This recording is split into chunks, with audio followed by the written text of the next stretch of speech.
In this video, we're going to talk about fractions.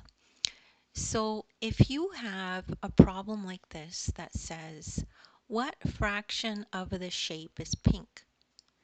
So the best way to tackle this problem is to notice that the shapes in this little picture are exactly the same. So you can see that each shape is exactly the same.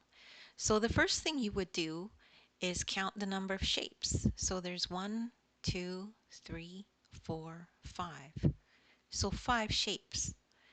Now you can count the number that are colored in pink. So that's 1, 2, 3. So 3 out of the 5 equal parts is pink. So you can just write that as a fraction. And the way to do that is like this.